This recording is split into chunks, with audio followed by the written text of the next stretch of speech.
Hey, it's Ryan with S&B Tanks, and today we're going to be doing an install video for the 2000 to 2016 Ford cabin chassis after axle tanks. As you can see here, we have two part numbers that cover these ranges. We have 10-1001 and 10-1002.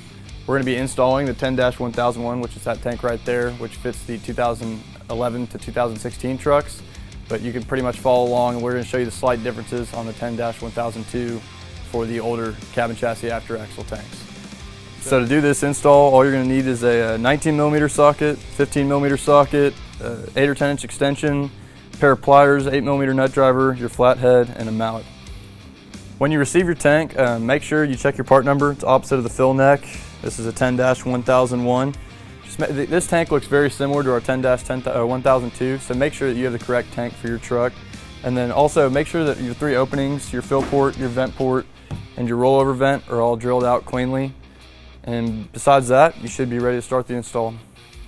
So this is the part where it's going to differ for every cabin chassis depending on how you've upfitted it and what bed is on your truck that you're working on. We were fortunate enough to get one here with the fuel tank exposed, but I'm going to kind of give you the pointers on how to do it if you have a flat bed or something else that you can't get to it. You're generally going to have to go in right above the frame rail here or from the bottom to get to your 2 8mm hose clamps on your fill and vent hoses. So once you get to those, just loosen those up.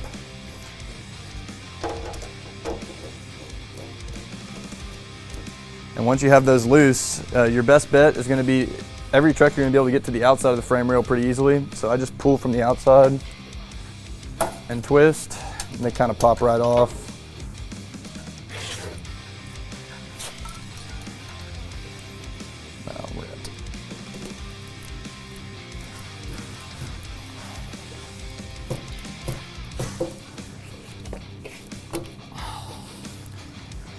And that's all you have to do back here. So because our tank is located here open to us, we're not going to be lifting the vehicle today. But either way, you're going to want to take a floor jack or a transmission jack, preferably a transmission jack, and just put a little pressure on the bottom of the tank before you start undoing your 4 corner bolts. And then you're ready to go with undoing those. So to begin loosening your 4 15mm bolts that hold the tank into the frame, you're going to have one right back here on this corner. You got this corner as well. Then you have 2 in the front, 1 on each strap. Up here, there's going to be 2 bolts next to each other on each strap. One holds the strap to the skid plate underneath the tank, and then one holds the whole assembly to the frame. One's a 15mm, one's a 19mm. Make sure you get the 15mm. Those are going to be the ones holding the entire assembly to the frame. So I'll begin going underneath and just removing these now.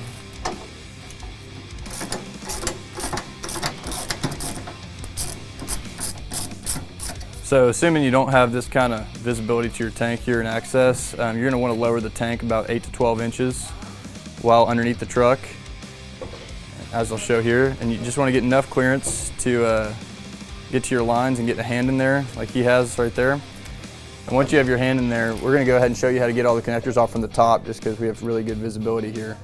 But your access is going to be between the axle and the front of the tank, as he just showed you right there. When we received this truck, the blue fuel clip here was broken. As you can see, the tab's missing from it. I removed this prior to starting the video just to make it easier, but if you happen to break one of these upon install, just give us a call. We have these little connectors in stock. And I'll show you how to remove the yellow one here. It's the same as the blue one. After you get them unplugged, you can just pull them out of there if you want to get them out of your way and just push them down a little bit. But you will pull the tab away from the connector here and then depress and kind of just wiggle a little bit. And sometimes they come right off like that. Other times it may take you 10 or 15 minutes to get them off. This can be one of the more frustrating parts of these installs. It's kind of just truck by truck and how recently someone had pulled these off. Then on your electrical connector here, it's a normal just retaining clip electrical connector. Just take a flathead on the back of it, push, pop the retaining clip towards the rear of the vehicle, depress the tab on it, and it comes right off and you're ready to drop the tank.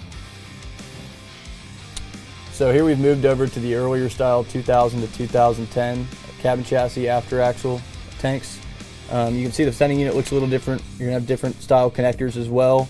And your sending unit might look a little different than this. It might be the smaller size. Don't worry, we provide an adapter to work with our snap ring for both style sending units here. But on these, all you're gonna really need to do is just push in on the blue tabs and push forward and back and rock them a little bit. And then your electrical connector is going to be on the back side here on the frame rail. You'll see it right, it feeds down, out, and then your connector is right down here. It's a simple connector. And you'll remove your 6 bolts right here.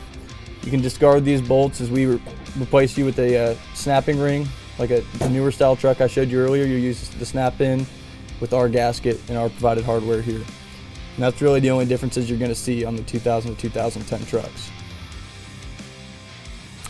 So now that your sending unit and your fill and vent lines are completely disconnected, the tank is fully disconnected from the truck, so you can begin with dropping it down.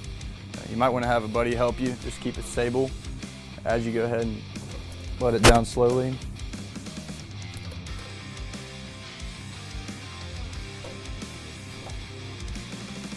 So before removing any sending unit, you're going to want to take some compressed air or a towel and clean out around it so you don't get any fuel down into the bucket of the sending unit.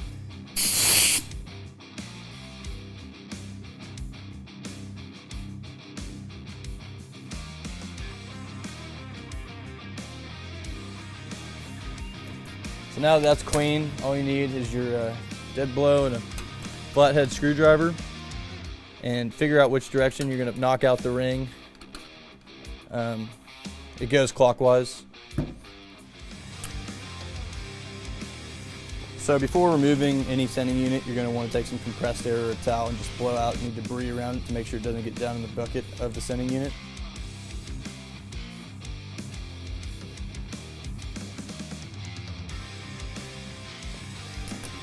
And then to knock out your ring, you're going to rotate it counterclockwise. So just take your flathead screwdriver, put it in the ring, take your mallet. And it's that easy, it just pops right out. Once you remove that, get your sending unit out from underneath the lip, raise it up, and then make sure you angle to get your float out. And now you're ready to transfer your sending unit to the new S&B replacement tank. So your sending unit just goes into the S&B tank, same way it came out of the stock one. Feed your float in first, and feed your sending unit down. Make sure you clock it with the knob on the sending unit pointing at the arrow on the S&B tank here.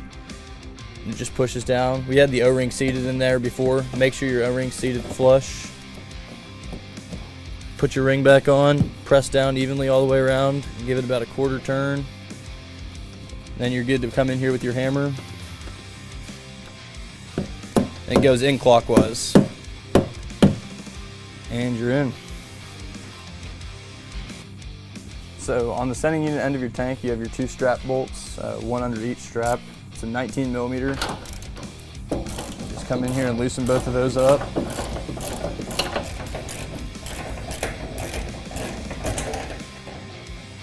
So after you've loosened both of your strap bolts, come to the back side of the tank, and there's a little tab back here. If you just press down on the back of the strap, pull towards the front of the vehicle, come right out, put down on the back of the strap, towards the front of the vehicle, and you get both straps out. So now that you have your straps removed, you can go ahead and pull your tank out from your skid plate. You're probably going to want to have a buddy help you out on this part. Tank likes to get seized, and there's one, you can put a little pry bar in between the tank and the skid plate in these gaps and just help unbind it a little bit, just pry lightly. And once you've done that, have your friend come help you lift. And once you got it free, just remove it from the skid plate. So once you've removed your stock tank from your skid plate, just go ahead and take your S&B. Make sure you orient it the way the stock was oriented in the skid plate. Just drop it in and it'll fit right into those indentations in the skid plate and kind of align itself. So once you've got your S&B tank in your skid plate, go ahead and reinsert your straps. Same thing, go to the bottom of that tab, just push them towards the rear of the vehicle, pull up, and drape them over and thread your bolt through your hole there. And same thing on the other side here. There's plenty of extra thread, so you shouldn't have a problem getting them started here. So once you've got your straps on the back of the tank, go ahead and just thread them through the hole. Start your 19 millimeter nut on the back side. And then same thing on the opposite side.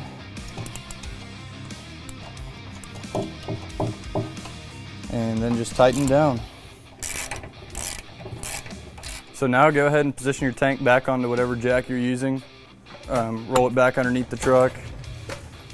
And here, just make sure you're clear of all the brake lines and other stuff that's around that rear axle. Start jacking it up, and for those of you who don't have as nice of access to your tank, which is probably most of you, remember when you're about 8 to 10 inches shy, go ahead and crawl underneath and get your lines all back hooked up.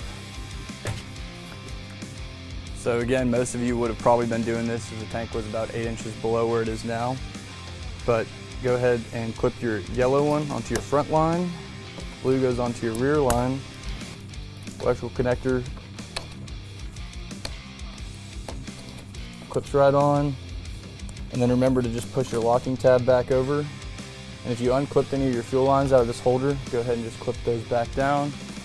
And you're going to come back around to your fill and vent hoses. So if your access is as good as ours, you can go ahead and do your fill and vent hoses now before screwing your 4 bolts that hold the tank up. Otherwise, you're going to want to put the tank all the way up, screw your 4 bolts in, and come here and do your fill and vent hoses. But it's pretty much the opposite as they came off. Just make sure you get them back on over the top of the lips. Take your 8mm nut driver back to them. And you'll be ready to go. And this one, just make sure you get it over the lip. It doesn't have to go all the way down. As long as you're past the lip that's molded into the tank, you're good to go.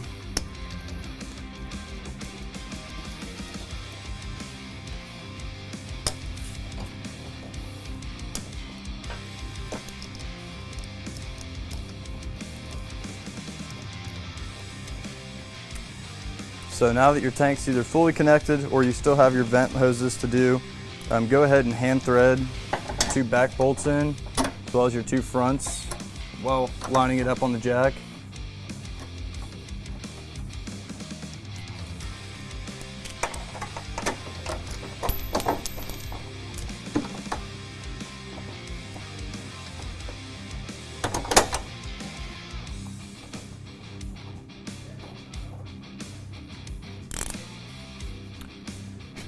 And then follow up with your front 2 bolts on each corner up here. So once you've got it hand threaded to start, it's just a 15mm an extension. Come on here. And you can tighten all 4 corners down. So at this point, you're ready to start transferring fuel into your newly installed S&B tank. We don't recommend transferring fuel from the aluminum tank that you just took out because it could have delaminated, or probably did delaminate if you're ordering our tank. We also recommend looking into cleaning out your primary fuel filter and your fuel lines to be sure that you don't have any problems down the road from residual delamination material in your fuel lines, taking out an injector or something along those lines. If you have any questions that I didn't cover today, go to our website or give us a call. Thank you for buying your S&B tank.